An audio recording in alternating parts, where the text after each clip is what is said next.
Hello everyone, welcome to my first YouTube video. My name is Casey and today I'm going to be talking about my journey with PCOS, how I found out I even have PCOS, and the fertility struggles that go along with it. This is something I never thought I would post about on social media. I'm very private, very modest. If you know me in real life, I don't talk about bodily functions, anything. But I really feel like I wouldn't be where I'm at in my journey today if it weren't for other people sharing their stories. So I feel like it's important for me to do the same. Maybe someone out there who's struggling and doesn't even realize that this is a thing. Their eyes are now open to the world of PCOS, and maybe this will help someone, or maybe you'll realize you're not the only one experiencing this. So thanks for watching, and here's my journey. My husband and I got married in December of 2017, and around that time, which I think is pretty normal, is when everyone started the baby talk. We were being asked, oh, when are you going to have kids? I can remember at one of my bridal showers, our families were asking and taking bets on when they thought we were going to get pregnant. Everyone kind of knew we weren't going to start trying immediately just because I was finishing up grad school and my husband was still in school as well. So we were going to take a little bit of time, but that's really the first time everyone started bringing it up. And while we didn't really want to start necessarily trying right away, I did know that I wanted to stop taking birth control right away. I wanted to stop with the artificial hormones going into my body and really let my body have a chance to kind of reset so that we were going to be ready to go when we were ready to start trying to have a family. And I had previously, a few years prior, stopped taking the pill for the same reasons. I just really wanted to stop pumping my body full of artificial hormones. And during the time I was off the pill, I never got a period. And I want to say that was about 6 months. And I went to my doctor, talked to him about it, and he didn't really think anything of it. So rather than continuing not taking it, we just put me on a different pill and didn't really think anything of it. So after our wedding, I stopped taking the pill, and I just kind of wanted to see how not being on birth control was going to go, and had the opportunity to figure out if there was something else bigger going on. I read a lot that says it can take up to a year, but I just kind of had a feeling that something wasn't right, and it ended up being right. There was definitely something bigger going on with my body. So a few months goes by, and then I start doing some research online to figure out, what are the reasons people don't get a cycle back after they stop taking it. Really, there were two kind of distinct paths, two distinct things that could be going on with my body, and they were PCOS or secondary amenorrhea. And what's challenging about that is that the protocol for dealing with those each are very different. So here I am trying to diagnose myself, which my husband hates, with something, and I could be kind of steering myself in the wrong direction if I pick the wrong one. My cycles have actually been very irregular my whole life. I didn't even really start until I was 18, and even then I wasn't getting periods consistently, and everyone had chalked it up to being very athletic, being very stressed, which are both valid, but I didn't really think it was that at this point because I wasn't really working out anymore. I was eating healthy, but more than enough food. I was stressed, but not really any more stressed than anybody else would be.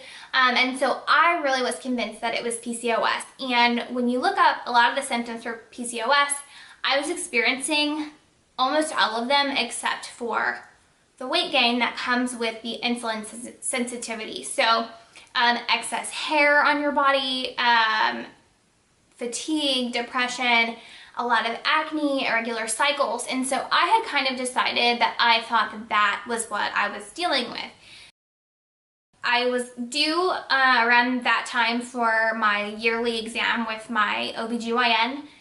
So I made an appointment with her, and at this time I was seeing a new doctor because we had just moved to San Diego. So I made an appointment with her, and she asked me, when was your last cycle? And it was almost humorous because I could not tell her. So I had obviously not had a cycle since I stopped taking birth control. And then the pill that I was on, it was actually very common to not get a cycle while you were on that pill.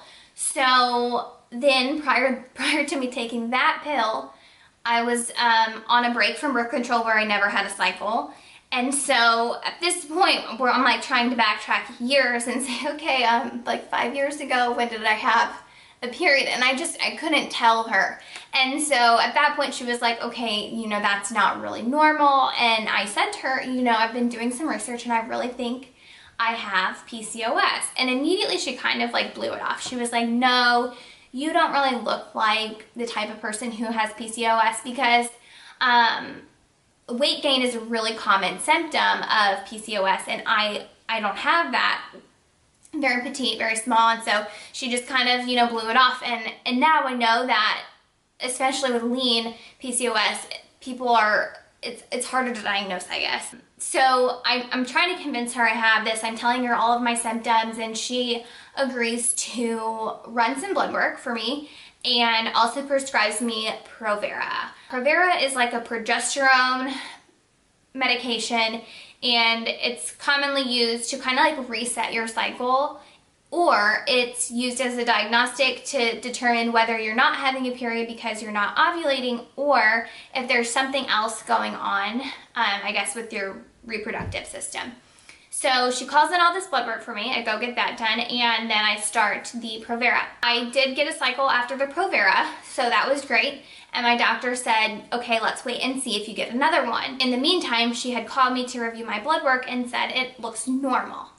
But I'm not satisfied with that, so I went online and looked at my charts and saw that my FSH and LH hormones were a 3-to-1 ratio, and what's normal is for them to be a 1-to-1 ratio. A 3-to-1 ratio is indicative of PCOS. So she hadn't mentioned that to me, but I kind of had that in the back of my mind. So we wait for me to get another cycle, and I never get one. I call her. She wants me to get an ultrasound and then come in for another appointment. I go get an ultrasound, and of course you can't interpret those on your own. So I go there, can't tell what's going on. I check my charts online, and that is really the first time that I had seen PCOS and my name together. Like someone is saying or suggesting Casey Clements has PCOS, and that was expected, but also a little bit shocking. You know, the first time you really see it, it kind of solidifies it, and I was like, okay, so this is what I have. I was right the whole time. And I went to see my doctor, and she said, okay, your blood work and your ultrasound, they kind of both lean towards PCOS, so here's what we're going to do.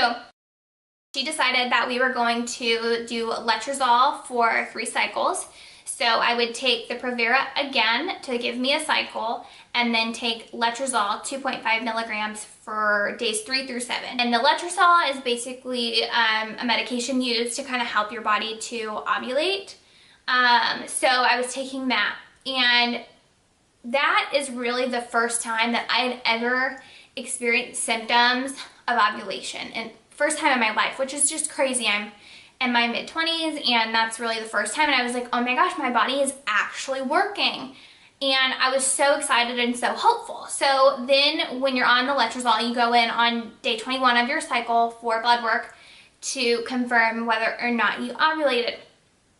And I was so excited to get my results back, and my doctor called me and told me that my level was 0.1 and that I had definitely not ovulated that cycle. And that was really disappointing because I was very excited, very hopeful, and then that's just kind of a low blow, like, oh, actually you did not ovulate. She ended up doubling my dose of the letrozole for my next cycle, and we would see if I could ovulate on 5 milligrams of letrozole. So I took the Provera again, the 5 milligrams of letrozole, had my day 21 blood work, and was so excited because my levels this month had been 15. 15 was my progesterone level, and that means that I did ovulate that month. However, we did not conceive that month, so I started my next cycle, took another round of the 5 milligrams of letrozole, and then I did ovulate again on that, but we also did not conceive. At this point, I had hit 3 cycles of letrozole, which is what my doctor initially said that we would do, and then I asked her, you know, what's the next step if I don't conceive on cycle 3? And she said, well, since you didn't ovulate on your first cycle, we'll go ahead and do one more. And that's really where I'm at now. I'm expecting to start my 4th cycle of letrozole here in the next few days, and we'll just repeat the entire process again and see where we go. I'm thinking if this cycle is another failed cycle, we will probably do an HSG, is what I'm guessing, which is essentially a way to determine if your fallopian tubes are blocked. So they'll kind of put a catheter in your cervix or in your uterus and shoot up your tubes with dye, and then they'll use that to determine whether there's a blockage or not. So I'm thinking that's probably what the next step will be. Pray to God we don't have to get to that point, but I will definitely keep you guys updated with what's going on, and thank you so much for watching.